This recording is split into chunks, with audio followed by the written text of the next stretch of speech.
Et moteur. En 3 sur 1, première. Mon métier, c'est le métier de directeur de la photo.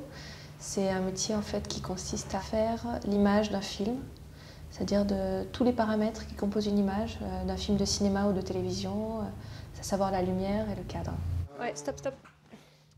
Ouais, en fait, je vais l'attendre ici, elle, mais il faut qu'elle soit lancée. J'ai voulu faire ce métier pour savoir comment on arrivait à faire cette magie-là. J'ai eu un bac audiovisuel et ensuite j'ai fait 2 ans d'une classe préparatoire aux grandes écoles de cinéma qui s'appelle Cinésup à Nantes.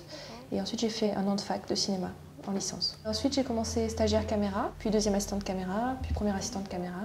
Et donc actuellement je suis directrice de la photo, qui est le dernier échelon en fait dans l'échelle de l'image.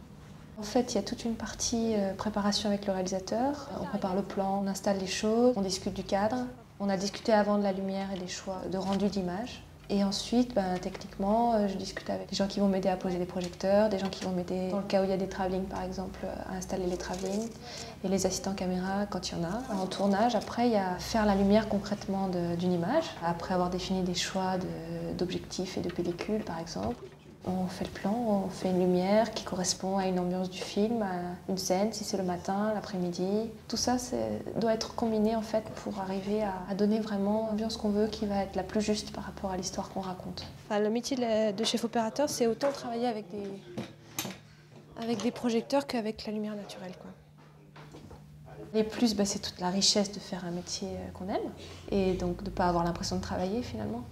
Les moins, c'est que c'est un métier très irrégulier au niveau du travail. Moi, je ne sais jamais 2 mois à l'avance ce que je vais faire. C'est pas forcément facile à rendre compatible avec une vie de famille. Il faut avoir une bonne résistance physique aussi, tant au niveau du fait de porter la caméra, d'organiser les projecteurs et tout ça. La lumière ici, il faut être passionné, être très à l'écoute d'un réalisateur, avoir acquis un bon savoir technique.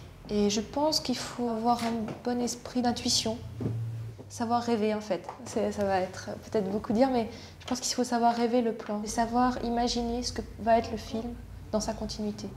Ce qui me plaît le plus, c'est de filmer des acteurs et de filmer des histoires. Mon objectif, c'est de rencontrer des réalisateurs riches d'idées et pouvoir les aider à avoir le film dont ils rêvent.